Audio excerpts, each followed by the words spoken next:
Hey, Cleaning Nation, ever listen to the show and think, if I could just get this guy to help me out, I would save so much time and frustration?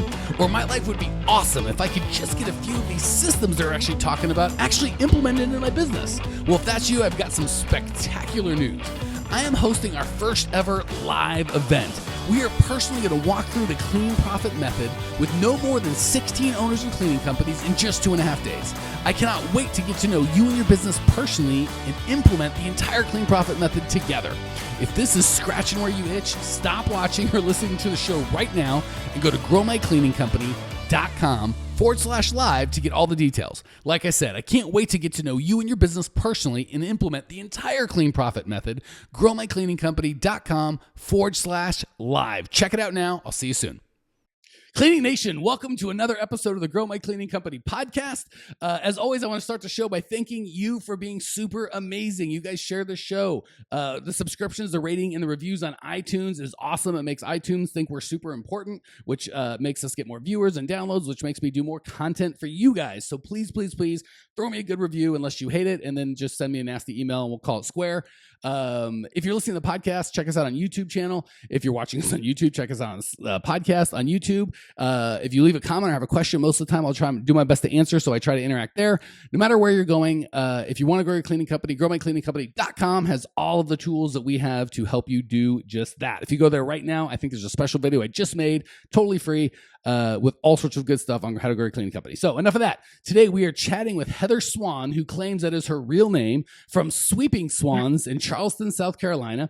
Apparently it's in South Carolina now. I thought it was in North, but she corrected me. She's been in business for 3 years. She started just herself and has now grown to 8 employees. Heather, welcome to the show.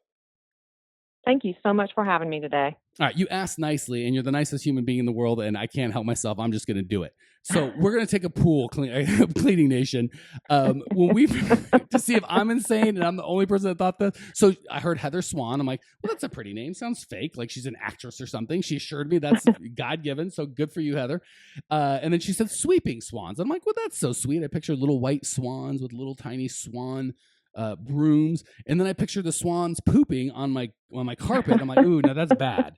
And she is saying that I'm insane, that no one has ever thought that, and that's probably right. So feel free to in the notes of the YouTube say, yes, Mike, that is a reasonable thing. I also worried about the swans pooping on my place. Or feel free to go, no, Mike, you're insane. It's a beautiful name. Quit busting her chops, you evil jerk. Is that a fair representation of our conversation, Heather?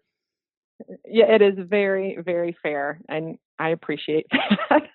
And there's an 80% chance they're going to give me the smackdown. I go, no, why would they? What are you talking about? They're not real swans. Of course they're not going to poop. They're women.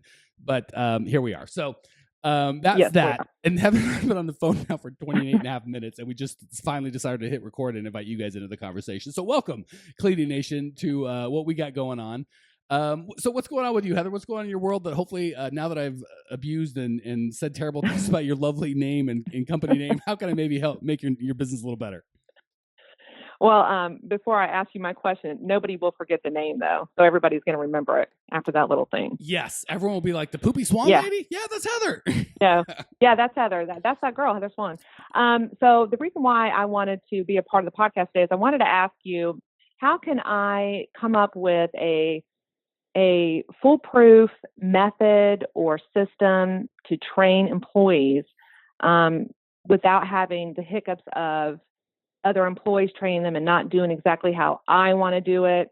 That's been a big thing for me, is, letting go, not being such a control freak. And I want to be able to give I want to be able to hire a training person, or do I make videos, or I have all my procedures, typed up on papers for the girls, but it's just as a reference guide, but I just don't know the best method to do it. I just need something that I can do and implement, and that's how it is. All right, let me make you an offer. If you will allow me to give you a USP, unique selling proposition suggestion, I will answer your question about the training thoroughly. Okay. All right.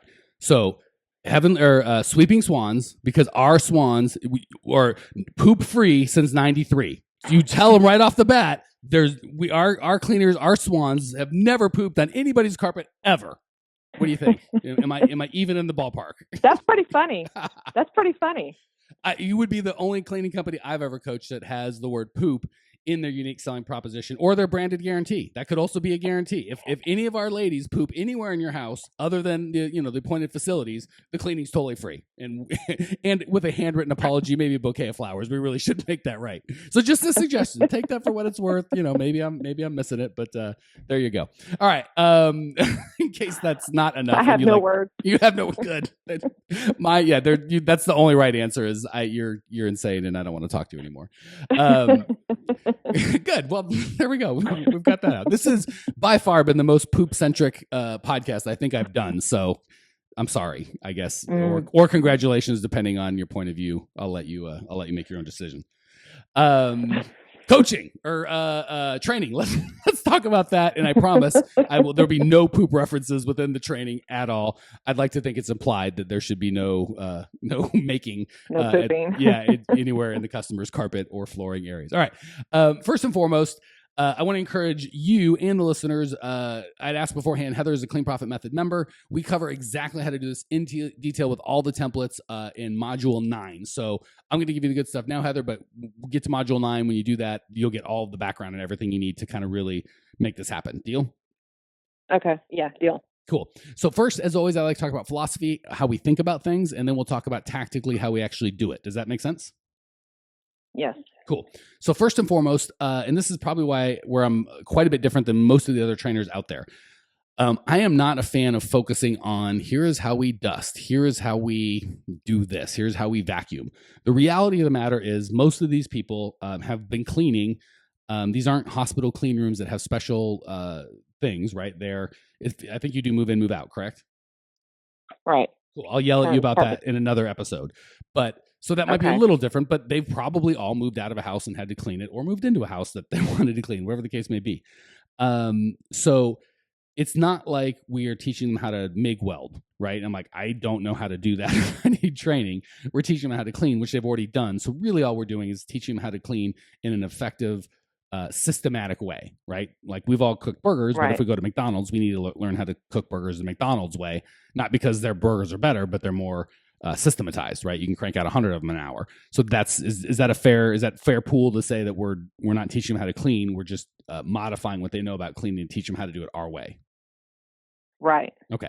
So that said, I'm not saying there should be zero time spent on that, but the problem is every training I've seen is 90 to 100% cleaning. Here's what this chemical does. Here's how you put on your backpack. Here's how you hang up your supplies. Here's how you do.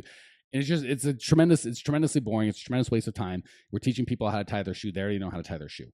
And there's no mention of core values. What we really want to do is spend 80% of our time teaching them how to be a good community member, encouraging them that they're in the right place if they believe in your core values. So 80% of it should be, here's what a good employee looks like. Here's what it's like to be a part of this community and really engage and have fun and be glad that you're here and contribute and be part of something bigger than yourself. Does that make sense?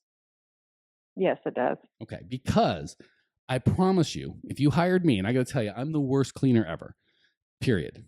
But if I'm going to take money, I won't, if I agreed to work for you as a cleaner, you wouldn't have to train me and I do a good job.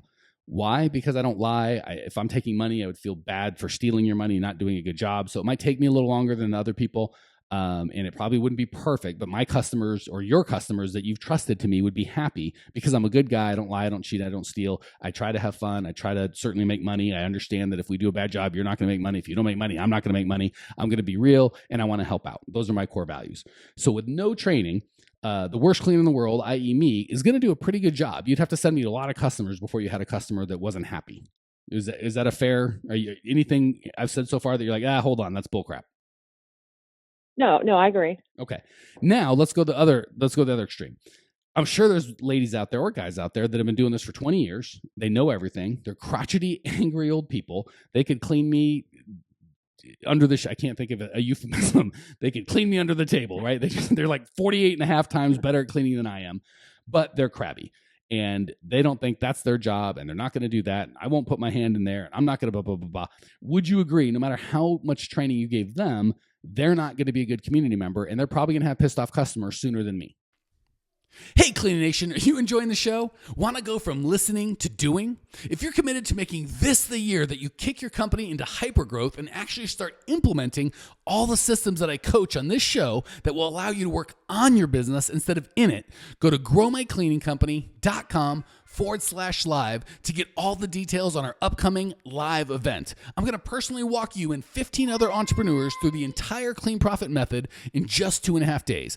growmycleaningcompany.com/live. Check it out now. I'll see you soon. Right. I agree. Okay. So with that, and most people would agree, but then they go and train a bunch on cleaning and nothing on how to be a good human being. So we have to start with only attracting people that are going to be a good fit, right? If you've got the wrong people that don't give two craps about this job, this community, you as a person, the customer, they're just not good people. Doesn't matter how good the training is, you can't help it. On the flip side, Right. if you hire people that they keep their word and they think it's important to do a good job, you don't have to give, and I'm going to answer your question, by the way. I promise we'll get to the tactical. This is just a philosophical foundation. If you don't have this, the tactical is not going to help you. So I promise we'll get there, but you got to just make sure that you get the right people that want to do a good job and give two craps about making the customer happy and just keeping their word and doing their job well. If you've got those, we're good. So I would spend 80% of my time, A, picking the people that already match my core values, and then B, teaching them how to be a good community member, not how to be a good cleaner. Any pushback on any of that? Yes is okay. Yes, it's good. It's good. Cool. All right. So enough of that. Assuming you've got the right person, you spend 80% of your time training them how to be a good community member and engage and really love their job. Let's talk about the 20% of how you actually teach them how to clean the way that you want. Okay. Okay. Cool. First and foremost, do you have a checklist? Yes. Okay. Everything starts and ends with the checklist. Ideally, it's on one page. If you have to have 2 pages, you can, but the shorter, the better. If it's 78 pages, no one will read it, right? If I say, hey, here's the 3 rules of being a part of this company, that's what core values are. Have fun, make money, be real, help out. Everybody's going to know them. If I say, here's the 409 rules we have, no one's going to follow them. It's too many rules. So same with a checklist. If you have 497 checks, it's tough. If you've got the 82 things they've got to do, they'll do a good job. So the key is you have to always train on the checklist. That's so important. We can't have, well, when Heather comes in and checks, I did a bad job. But if this other supervisor checks, I did a good job. And if Mike checks, I did a bad. It's never that. It's always, no matter who checks, we all use the checklist. So that's key. Is the checklist the key to everything, or is it just kind of a thing that you have, but sometimes we use it, sometimes we don't? That's a good question. I don't check to see if they don't actually turn in the checklist. They just have what needs to be done. That answers the question. For their reference. I want to sign checklists on and I did this with my car dealership. Every employee would check the things that they were supposed to do that day and turn into their supervisor. Okay. He or she would have their checklist that they did, and they would turn that in, and every employee's checklist would be stacked up in my desk when I came in the morning. Because there's only 2 ways people can fail. Either they don't know what they're supposed to do, which is training, or they know what they're supposed to do and they just chose not to, which is attitude. 9 times out of 8, it's they knew what they're supposed to do, they just didn't, right? Rarely is it, I didn't know I wasn't supposed to leave streaks on the mirror. Like, obviously, I didn't know I wasn't supposed to punt the Chihuahua. Like, I think you did know that. You just chose to do something different. So the checklist keeps us all on the same page, as opposed to when I train, they get one thing. When you train, they get another. There's no consistency, right? If you go to McDonald's, you're always going to get the same terrible burger every time because there's a checklist. Every McDonald's, at least in the United States, makes all their burgers exactly the same. And if I can work at the one in Charleston, I can work at the one in Phoenix with no additional trainings because they have a checklist and they're all done the same way. So we have to have that checklist. It has to be used every time. And then again, you'll get the details on all this in step 9 of the Clean Profit method, but you want to have them check each other, right? So right when they get hired, they learn how to clean, they watch you watch them, you leave, you come back and check. This is always with the checklist after they've done the right job on their own and you've checked them 2 or 3 times on their own and they've passed. Then you don't check them every time, and then they check someone else's work, and then they train somebody else. But it's always with the checklist. So you have to have a checklist that's strong, that has to always be at the center of every conversation. There's no my opinion or your opinion. It's just the checklist. That's that. So make sure you go 0 to trainer in 30 days. The best way to learn something is to teach it. So the best way for me to know if I'm doing a good job is to check someone else's work. So that does 2 things. One, I don't have to have if I'm checking someone else's work, I get used to checking because you want them to check their own work. And if I know John's going to check my work, I'm going to check my work first, right? So just knowing that someone's going to check it randomly makes me do a better job. If I go check somebody else, I'm going to kind of be taught critical thinking, right? If I go check John's work, I'm like, oh, this looks like crap. I'm generally going to do the math. If I'm a decent human being, my stuff might look like crap. Maybe I should check it before someone else comes and I put myself in this awkward position. And then same thing, the best way to finalize that training or that learning is have them teach somebody else.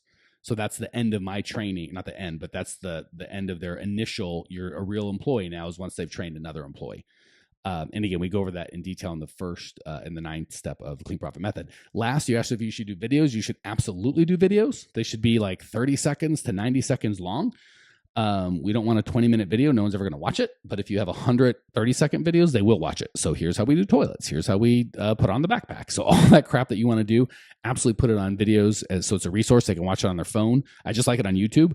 I don't even make it private. I like my customers seeing, wow, they actually care and they've got a system and a process.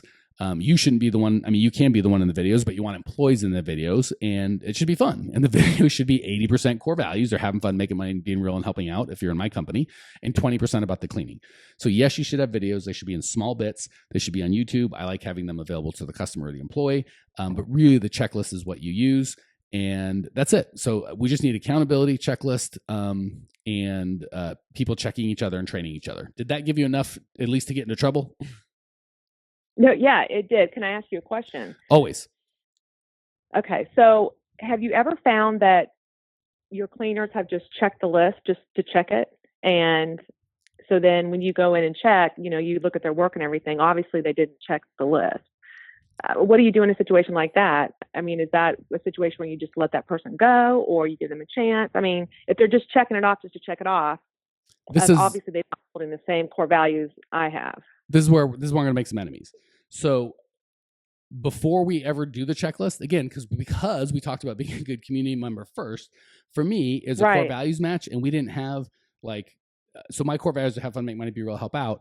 The ones I left out, but I always said, if you do this, you'll get fired. We don't lie, cheat, or steal. Not to each other, not to customers, not to the company. We just don't. If you lie, cheat, and steal, you can't work here. It wasn't a core value. It was like, one of my core values wasn't that we don't punch each other. Like, I just assume that just table stakes. Like, we don't bring guns to work. We don't, slap babies. There's a lot of things we don't do that aren't my core values. It's just, we kind of know that that's it. So the first and foremost of mine, we don't lie, cheat, or steal. And lying, cheating, and stealing is a fireable offense. So no, I wouldn't just blindside them with nothing, just you're fired. What? I tell them from day one. We do checklists. And I have them sign their name. It's not just a checklist. They literally date it and sign their name with pen, right? So you signed your name to this thing.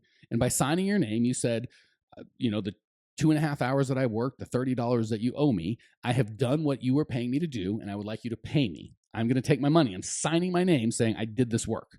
If you didn't do it, you're lying. And not only are you lying, you're stealing. Because you're telling me to pay you for work. You didn't say, hey, I only did half of this, so only pay me half. You took the full money.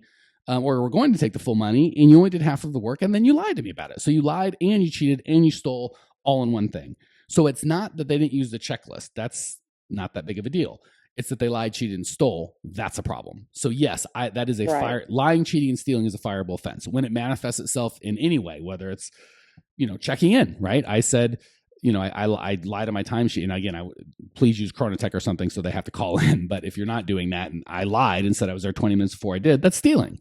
So whether it manifests itself through clocking in and out, through lying and saying I did work that I didn't, any lying, cheating, and stealing is a fireable offense in my organization. You don't have to do that, but that's how I handle it. But again, you have to tell them at the beginning. No. You can't not have that conversation and then they don't do a checklist. You're like, you're fired. That's insane. That's why you have to start with the foundation of 80% on core values, and here's how to be a good human being. And it's funny, I promise you, if you just had people that were super passionate about what you did and believed what you did, you'd never even have to worry about the training. They'd always do a great job. Right, absolutely. Well, that's great. That's great input. I totally see it differently now. So that's good. Thank you. Fantastic. Can I take 2 seconds of a break and let you do the work in the lightning round, or do you have any other questions or comments you need to sneak in before we move on? No, I'm good. Fantastic. Lightning round. I am, as you can hear, I need to shut up for 10 seconds. I'm going to see if we can get some of your brains and genius out there. Question number 1, what's the best piece of advice you've ever received? Personal or professional? To always let your situation motivate you Don't let it intimidate you. Ooh. So whenever there's a bad situation and you get down in the dumps or whatever, like just turn it around and make the best out of it. I've had employees or people that I've hired and it just didn't turn out. I get so discouraged. And then I'm like, no, this is just giving me more fire to get out there and get more employees. So that's the best piece of advice I've ever gotten. I should have shut up way earlier. You're way better at this than I am. Question 2. What's the biggest mistake you've made in the cleaning business so we can all learn from each other? The biggest mistake was never saying no. It took me about a year and a half to finally realize that I don't have to say yes to jobs that are offered to me, that if the company or my client is not treating my employees right or the conditions aren't right or whatever it may be, I can say no. And I'm the only person that can do that. It took me a while to learn that, but it's nice to be able to have that option. And I didn't realize it was so easy. Cleaning Nation, if you have not made that transition yet, you can bang your head against the wall for another year and a half, as Heather did. Or you can just go, well, this lady sounds smart. I'm just going to start saying no now. I'm going to encourage you on the latter, but let your conscience be your guide. Last question. What's one idea Cleaning Nation can put into practice? Just something easy that they can do right away, something very easy to implement that will help make their life or their business just a little better. It doesn't have to be a big thing, just something they can implement right now. This is super easy, is just make sure that you always keep in contact with your clients, the managers that you deal with or whomever it is, and your employees. Always touch base with them, send them a card, let them know you appreciate them. Down south, we call them Circes. Give them a Circe, which is a gift or a surprise. Just always let everybody know that you appreciate them and the opportunity of the work that comes your way. Love it. Only people argue with that is commies and dummies, and I'm neither. So I love it. That was well said, Heather. Thank you for joining us, Heather. Thank you for putting up with my nonsense and talking about poop for half of the podcast. I appreciate you. I know Cleaning Nation appreciates you. Cleaning Nation, if you want to check out Heather's show notes page and get everything that we have going on, it's all at growmycleaningcompany.com. Check it out now. I'll see you there. Congratulations! You are now 16% smarter. Still can't get enough cleaning goodness? Go to www.growmycleaningcompany.com for more of the good stuff. Ever want to be rich and famous? Owners of cleaning companies as well as industry experts can apply to be featured on the show by emailing our producer Natalie at support@growmycleaningcompany.com. Until then, don't miss out on all the latest cleaning industry lovin' at www.growmycleaningcompany.com. Check it out now.